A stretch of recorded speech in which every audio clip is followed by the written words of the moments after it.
প্রায় 2 সপ্তাহ ধরে চরম জলকষ্টে ভুগছেন বানাহাট সুকান্তপল্লী ক্ষুদিরামপল্লী এলাকার বাসিন্দারা। সারাদিনে একবেলাও কলে জল আসছে না। প্রচন্ড গরমে জল না পেয়ে মঙ্গলবার ক্ষোভে ফেটে পড়লেন স্থানীয়রা। বানাহাট বাজার এলাকার কলগুলি থেকে পর্যাপ্ত জল পড়লেও কোনো অজানা কারণে কলোনি এলাকায় একেবারেই জল আসছে না বলে বাসিন্দাদের অভিযোগ। সমস্যা দ্রুত সমাধান না হলে পঞ্চায়েত অফিস ও বিডিও অফিস ঘেরাও করার হুঁশিয়ারিও দিয়েছেন স্থানীয়রা। বানাহাট শহরে জলের কোনো বিকল্প উৎস না থাকায় পিএইচই থেকে সরবরাহ করা জলই স্থানীয়দের একমাত্র ভরসা। বাড়ি বাড়ি হাউস কানেকশনের মাধ্যমে পানীয় জল পৌঁছে দেওয়া হয়, তবে কিছুদিন যাবৎ এই কলগুলিতে এক ফোঁটাও জল আসছে না বলে স্থানীয়রা জানান। সুকান্তপল্লী এলাকার একটি ছোট রিজার্ভারের জল দিয়েই কোনো মতে তাদের দিন চলছে। ঠিক কী কারণে বসতি এলাকার এক বিরাট সংখ্যক মানুষকে পানীয় জল থেকে বঞ্চিত রাখা হয়েছে সেই প্রশ্নই বাসিন্দাদের। গত 1 মাস ধরে আমরা এক ফোঁটা জল পাচ্ছি না। এখন 1 সপ্তাহ যাবত প্রবলেমটা আরো বেশি দেখা দিচ্ছে। এখন মানে আগে যাও একবেলা জল আসতো, এখন 1 সপ্তাহ ধরে একদম জল বন্ধ হয়ে গেছে। আমাদের ওই যে ওইখানটা একটা কল আছে, ওইটাই এখন সবার ভরসা। আমরা হচ্ছে মোটর দিয়ে যে চালাচ্ছে, সবাই বলতেছে আমাদের একদম গর্ত করা আছে 3 ফিট মেলে নিচে, সেইখানে জল আমরা পাচ্ছি না। মোটর তো দূরেই থাক, সেখানেও আমাদের জল আসতেছে না, কিন্তু এটার কোনো ব্যবস্থা নেই। এখন মাইকে আমরা যা শুনছি মোটর কেটে দিয়ে রিজার্ভার ট্যাঙ্কিটা আমরা কখন লাগাবো? জল পাবো তারপরে তো লাগাবো। রিজার্ভার ট্যাঙ্কি লাগালাম, পয়সা খরচ করে সবাই লাগাচ্ছি, আমরা মানবো যে লাগাবো, আমরা বলতেছি না যে লাগাবো না, কিন্তু জলটা পড়ুক, আগে জলটা দিবে তারপরে তো আমরা লাগাবো। আগে এসে দেখে যাক আমরা কি কন্ডিশনে আছি।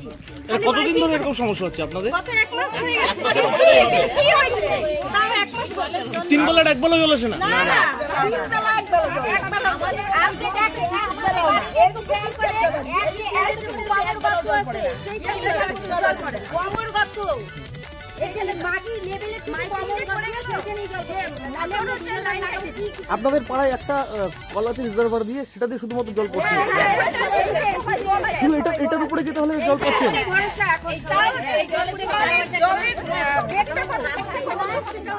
রাস্তায় যে কলগুলো ছিল সেগুলো কি এখন বন্ধ?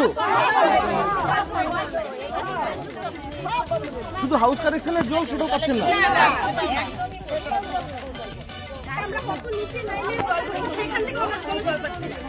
খালি মাইকিং করে বলে দিলে হবে না, মানুষের বাড়ি বাড়ি গিয়ে প্রবলেমটা দেখতে হবে। খালি মাইকিং করে বলে দিলে হবে না, আমাদের বাড়ি না কেউ তো সব করে মোটর লাগাবে না। না সবাই যে বলতেছে মোটর লাগাইছে, কেউ সব করে লাগাবে? যদি বাড়িতে যখন 3 বেলা জল দেয় ওই নিচের থেকেই জল উঠে, তাহলে তো কেউ আর মোটর দিয়ে জল রেডি রেডি 10টা অবধি লাইন বন্ধ ছিল, তার সম্পর্কে জল আসছে না, তাহলে আবার যদি মোটর জলের লাইন কাটো, কিন্তু আমাদের তো জলই আসতেছে না, তো জলের লাইন কাটবো কি করে?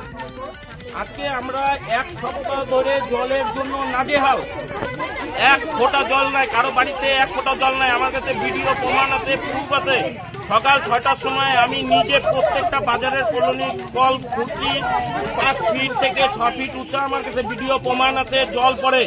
আমাদের কলোনির লোক কি দোষ করছে জল পাই না? আমরা কি ভোটার না? আমরা কি ভোটার না? বাজারের লোকই ভোট দিচ্ছে, বাজারের লোক জল পাচ্ছে। আমার কাছে ভিডিও প্রমাণ আছে, জল 5 ফিট উঁচা থেকে জল পড়তেছে। হ্যাঁ বাজারে, আমি নিজে তোমাদেরকে ভিডিও প্রমাণ দিচ্ছি। আমার কাছে ভিডিও ফুটেজ আছে। 15 5 নম্বরের কারো বাড়িতে 1 ফোঁটা জল পড়ে না, 1 লিটার জল পড়ে না। সারাদিন কলের মধ্যে এরকম অবস্থা। আজকে সবাই নাজেহাল। লাস্টে বাধ্য হয়ে আমরা 15 পাড়ের সব লোক এক জায়গায় হয়ে আজকে যদি আমরা পঞ্চায়েতের কাছে যাব,